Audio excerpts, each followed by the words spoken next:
Breaking చూస్తున్నాం. హైదరాబాద్ అంబర్పేట ఘటనలో మరో ట్విస్ట్ చోటు చేసుకుంది. ఇద్దరు యువతులను కత్తితో పొడిచిన నిందితుడు తర్వాత రైలు కింద పడి ఆత్మహత్య చేసుకున్నాడు. నిందితుడు రమణ విద్యానగర్ సమీపంలోని రైల్వే ట్రాక్పై ఘటన చోటు చేసుకుంది. రమణ డెడ్ బాడీని ఉస్మానియా ఆసుపత్రికి తరలించారు పోలీసులు. అర్ధరాత్రి 12 గంటలకి రైలు కింద పడినట్టుగా గుర్తించారు. గత కొద్ది రోజులుగా ప్రేమ పేరుతో బాలికకు వేధింపులు చేస్తున్నాడు రమణ. తన ప్రేమను నిరాకరించిందని యువతిపై కత్తితో దాడి చేశాడు. అడ్డుకోబోయిన మరో యువతిపైన అటాక్ చేశాడు. కత్తితో పొడవడంతో ఇద్దరికి తీవ్ర గాయాలయ్యాయి. ఇద్దరు యువతులను విద్యానగర్ ఏఎంఎస్ హాస్పిటల్లో చికిత్స అందిస్తున్నారు. దాడి తర్వాత భయంతో రమణ పారిపోయాడు. రైలు కింద పడి బలవన్మరణం చెందినట్టుగా తెలుస్తోంది. ఇంటర్ ఫస్ట్ ఇయర్ స్టూడెంట్తో పాటు ఇంట్లో ట్యూషన్ చెప్తున్న మరో యువతిపై అటాక్ చేశాడు. అయితే ఆ ఇద్దరు యువతులు కూడా బంధువులుగా తెలుస్తుంది. మొత్తం మీద అటాక్ చేసిన నిందితుడు రమణ రైల్వే ట్రాక్పై డెడ్ బాడీగా కనిపించాడు. ఎస్, మా ప్రతినిధి పెట్రిషియా లైవ్లో జాయిన్ అవుతున్నారు. ఎస్ పెట్రిషియా, అంబర్పేట ఘటనలో ట్విస్ట్ చోటు చేసుకుంది. నిందితుడు రైల్వే ట్రాక్పై ఆత్మహత్య చేసుకున్నట్టుగా తెలుస్తుంది. దీనికి సంబంధించిన పూర్తి అప్డేట్స్ ఏంటి? అంటే ఏదైతే ఘటన చోటు చేసుకుందో వాళ్ళపైన దాడి చేసిన వెంటనే అతను తప్పించుకునే ప్రయత్నం చేశాడు. అంటే పానిక్ అయి భయపడి అయ్యో నన్ను ఇప్పుడు పోలీసులు అరెస్ట్ చేస్తారా అనే ఉద్దేశంతో అతను వెంటనే రైల్వే ట్రాక్ వెళ్ళి ఆత్మహత్య చేసుకున్నాడు. కుటుంబ సభ్యులు కూడా అసలు ఏం జరిగింది, ఎందుకు ఇలా పాల్పడ్డాడని తెలుసుకునే ప్రయత్నం కూడా చేద్దాము. అసలు చెప్పండి, ఎందుకని ఇంత జరిగింది? ఎప్పటి నుంచి వీళ్ళకి లవ్ స్టోరీ కానీ లేకపోతే ఎట్లా జరిగింది? లవ్ స్టోరీ గురించి ఏం తెలియదు మేడం. మాకు రాత్రి ఇట్లా జరిగిందని తెలుసు. నేను నైట్ డ్యూటీ చేస్తాను, పడుకున్నాను. మా ఆవిడ ఫోన్ తీసుకొని వెళ్ళిందట. ఆమె బ్యాంగిల్ స్టోర్ నడిపిస్తుంది. అక్కడ నుండి ఫోన్ తీసుకొని వెళ్ళిపోయిందట.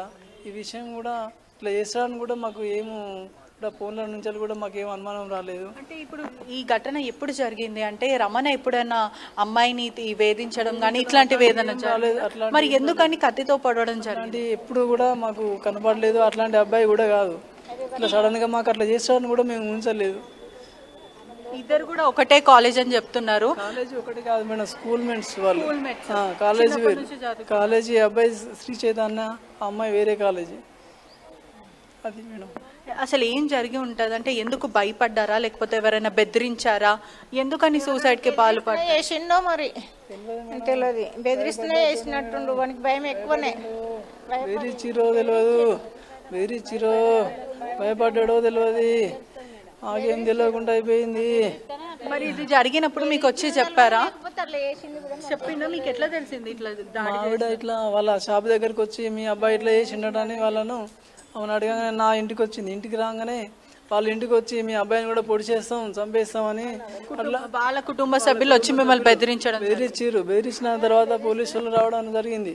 వచ్చి మా ఇంట్లో నుండి మమ్మల్ని బయటికి వెళ్ళనియలేదు. వెళ్ళకపోవడంతో మేము అబ్బాయిని ఏం చూసుకోలేకపోయాము. అట్లా కూడా అబ్బాయి భయపడి అట్లా కూడా చేసుకోవచ్చు. మరి ఎవరైనా ఏమన్నా చేసిరో మాకు తెలియదు. ఏం జరిగింది? పోలీసులు ఏమంటున్నారు? వాళ్ళ కుటుంబ సభ్యులు మీ మీద వచ్చి దాడి చేయడం ఇట్లాంటివి ఏదైనా జరుగుతుందని మా వాళ్ళు ప్రొటెక్షన్ కూడా మాకు మంచిగానే ఇచ్చారు మేడం.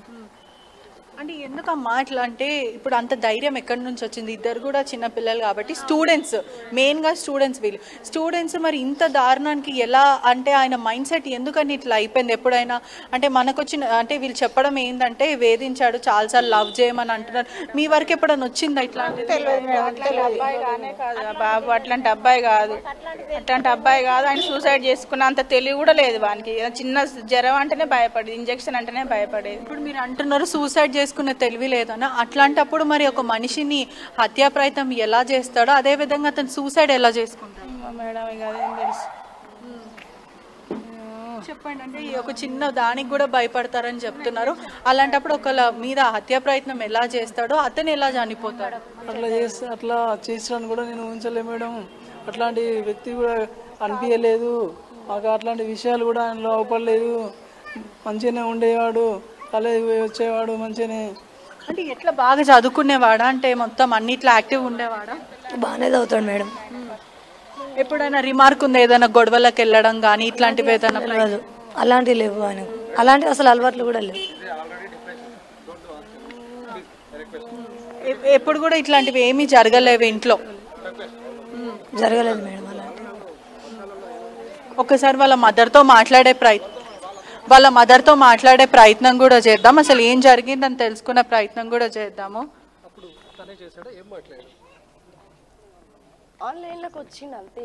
మళ్ళీ కాల్ చేసినాము, లిఫ్ట్ చేయలేదు. 7 ఆ టైంలో మళ్ళీ 11:47కి 11 అసలు ఇక మళ్ళీ మేము పెట్టిన మెసేజ్లన్నీ విన్నాడు, మళ్ళీ ఆఫ్ చేసేసిండు ఎమ్మటే.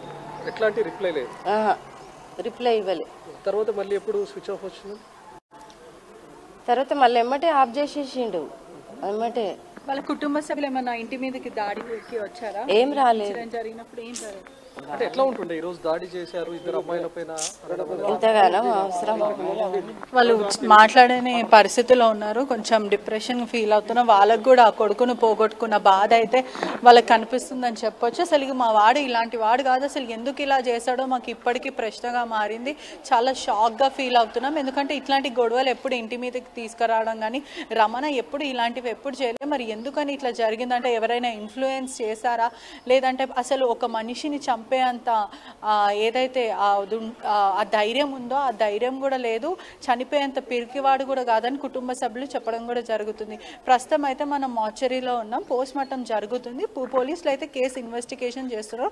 ఒకవైపు కుటుంబ సభ్యుల దగ్గర నుంచి కూడా మాకు బెదిరింపులు వస్తున్నాయని వీళ్ళందరూ చెప్పడం కూడా జరుగుతుంది.